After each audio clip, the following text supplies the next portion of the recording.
Okay, hello, welcome. So I am going to try to be doing these videos where I'm just kind of going over things I'm learning in my stats class, and hopefully some of you will view these to see how I would be as a tutor. And one point here is I'm going to try to do these in 0 cuts and 0 edits. So we'll see how that goes, but that's my plan. Alright, so on the screen I am able to kind of write on the screen with my digital pen. It's called a Wacom tablet. It's just a really precise mouse where I could write pretty legibly. That's the brush. I could make the brush thinner or thicker. I can switch the colors, and right now I'm using Photoshop, by the way.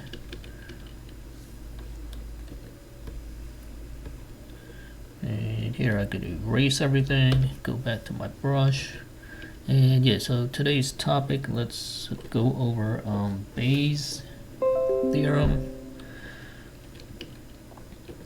And I kind of wanted to show you how to look at it kind of visually. So Bayes is kind of just tells you the odds of things when you're going backwards. So usually when you're trying to find the odds of something, you don't know what happened yet, you haven't picked anything, and you're trying to say, okay, what are the odds that I pick? What are the odds that I roll a dice and I get a 1? What are the odds that I flip a coin and get a tails? Or whatever, there's some event you're trying to predict the probability. Now Bayes, what happens with Bayes is we have already selected something and you're trying to go backwards and trying to figure out what are the odds that what I selected belongs to a certain group or the other group. So a lot of times I like to use sports analogies. They're pretty easy. Not necessarily an analogy, but that's just what we want to focus on right now. So let's say we had 2 teams, right? So we had the Kansas City Chiefs, who won the Super Bowl last year and are probably the best team in the league. And last year's worst team, sorry Bengals fans, was the Bengals. So now Bayes' theorem would come into application here is if we are trying to say that we have already picked. So if I say I'm going to select a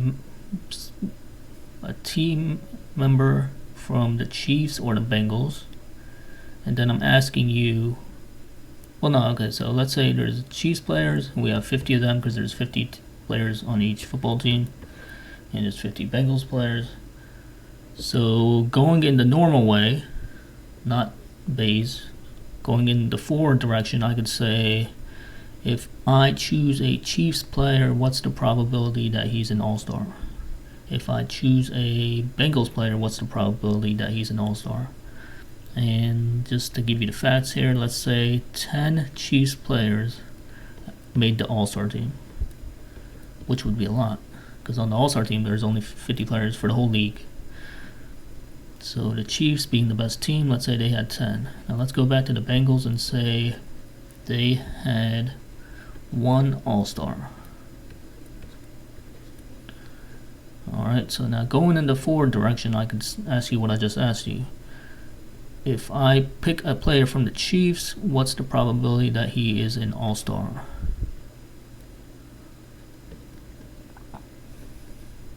You would say 1/4.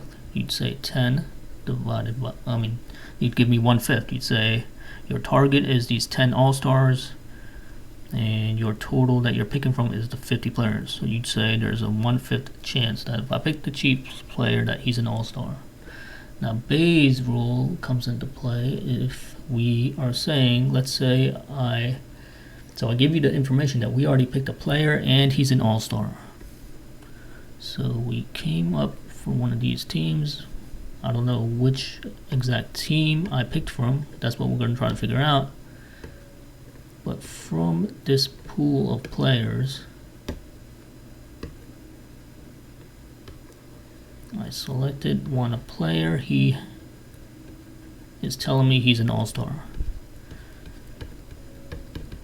So, what are the chances that he's a Chiefs player, and what are the chances that he's a Bengals player? I'm going to give you a minute to think about that.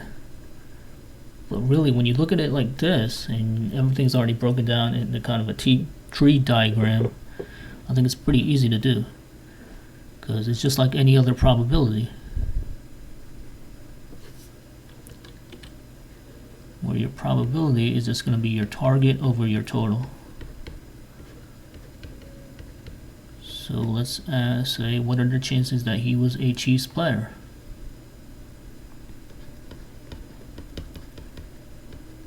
You're going to give me your target over your total. Target over your total. So our target here is that he's a Chiefs player. So that's that 10.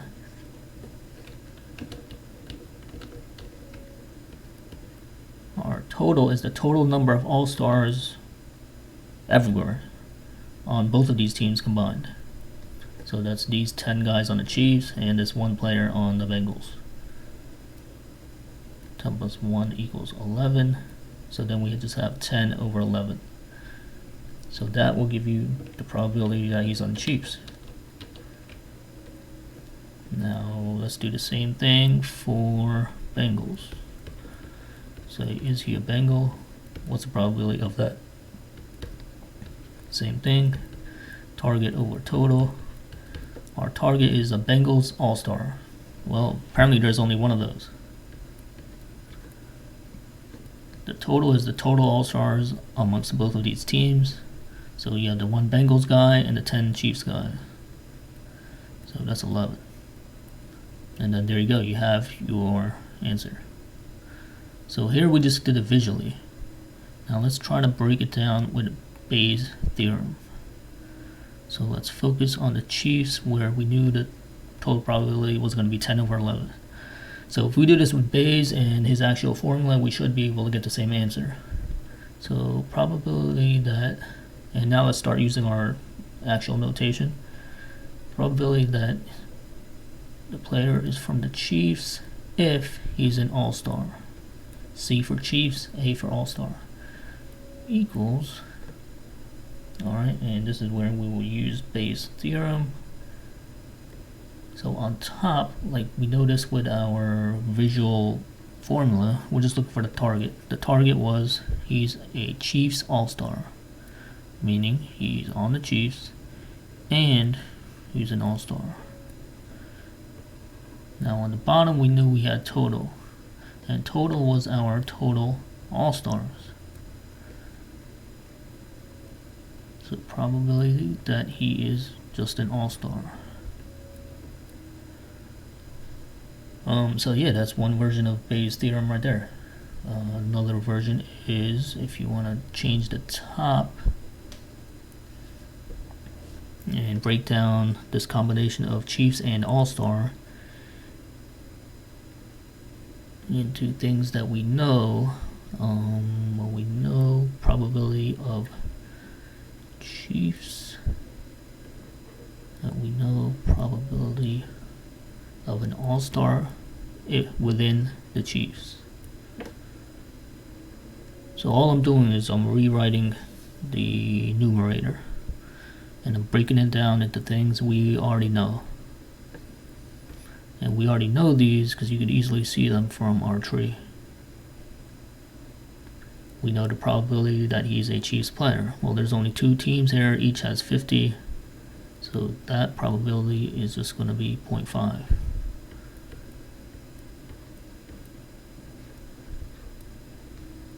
Probability of an all-star if he is a Chief, you could look back into your tree, and that was the first question I gave you, is what are the probability he's an all-star if we're picking a Chiefs player. So the Chiefs have 10 all-stars, 40 regular players, so 10 out of the 50 players are all-stars. That's 1/5, aka 0.20. Alright, now let's trying to change the bottom into, aka the denominator, into something we know.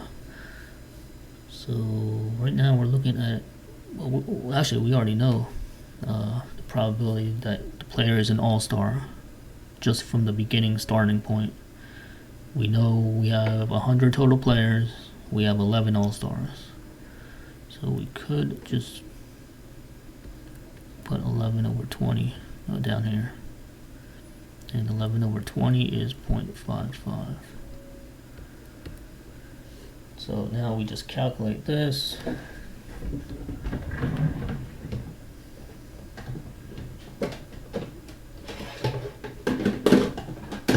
And that is 0.5 times 0.20, so 1/5 of 20.04.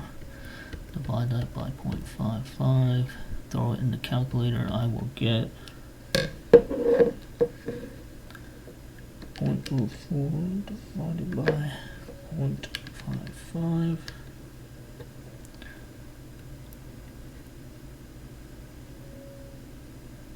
0.07.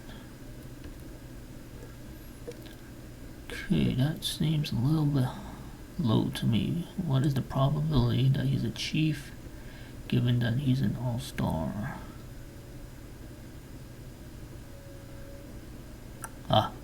Found our mistake. Probability of being an all-star amongst this whole total pool of players is not 11 over 20. Our total pool of players is not 20. It is 100. Okay, this shows the importance of proofreading and kind of going slow. Going at a good pace where you're not making mistakes. So 11 over 100, obviously it's just 0.11.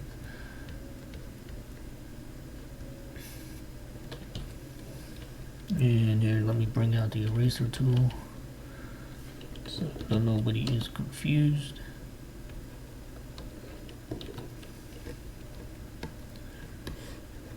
So the eraser tool.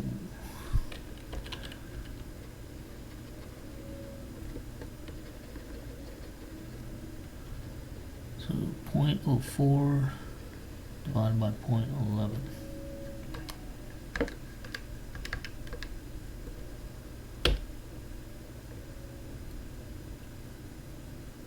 Whoops, another mistake. Okay. This is not 0.04, it's 0.4. Wait. 0.5, half of 0.20 is this 0.1.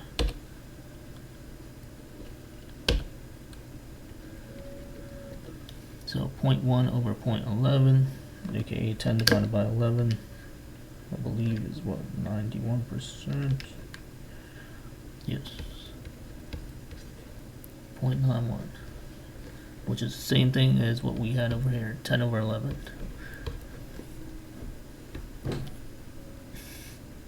Okay, so we had a few calculation errors, but I think everything kind of made sense there. Now let's go towards the other question I can ask is, what's the chances he was a Bengal? So I have picked a all-star. I know he's an all-star.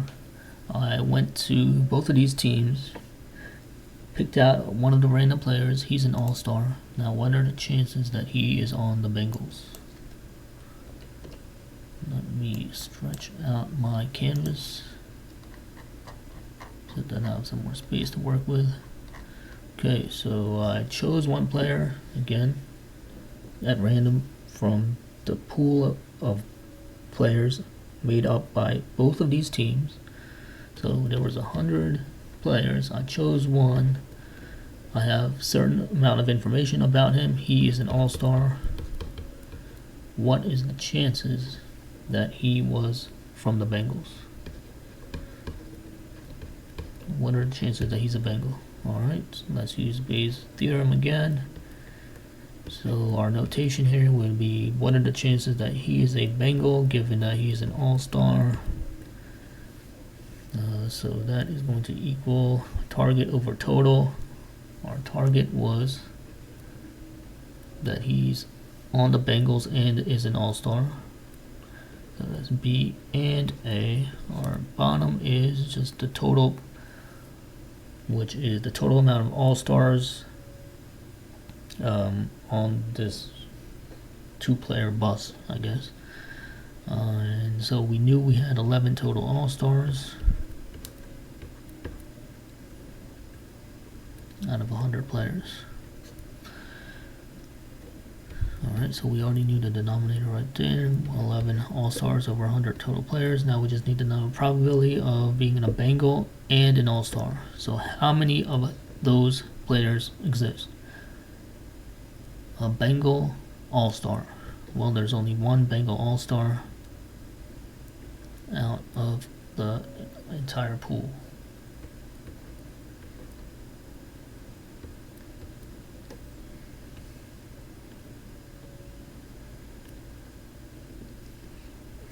So we come here, we cancel out the hundreds, and we're left with 1 over 11. And let me just show you, this could be rewritten in many different ways. We could break up the numerator into a conditional and a total probability of the player being on the Bengals. So the probability that he's on the Bengals. So we already selected a Bengal. Now what are the probability that he is an all-star given that he's on the Bengal? And the denominator can be kind of changed too. So you could, so this whole probability on top, I think you can call it a conditional probability.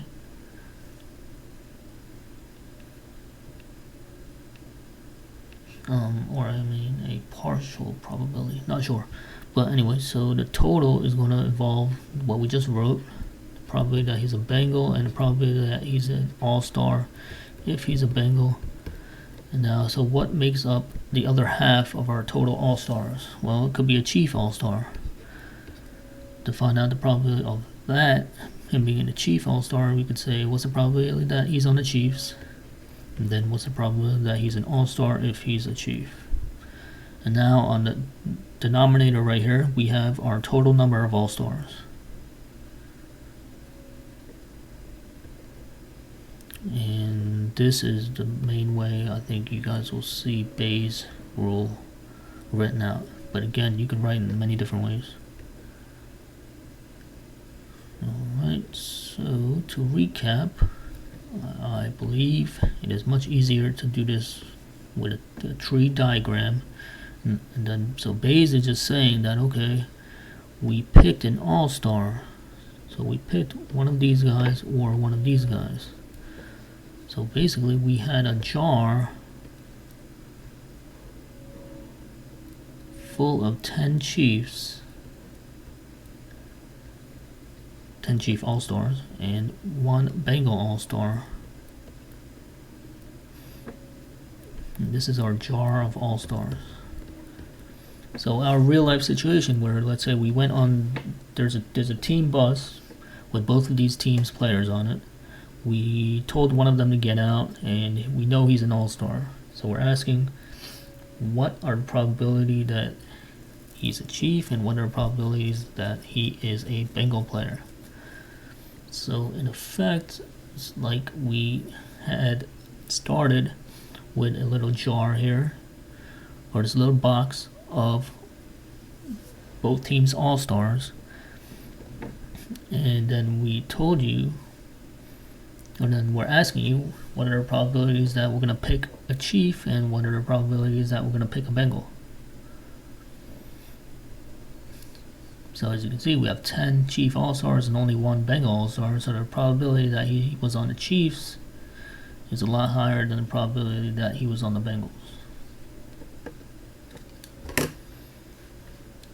Alright, let me sign out right there, and thanks for listening.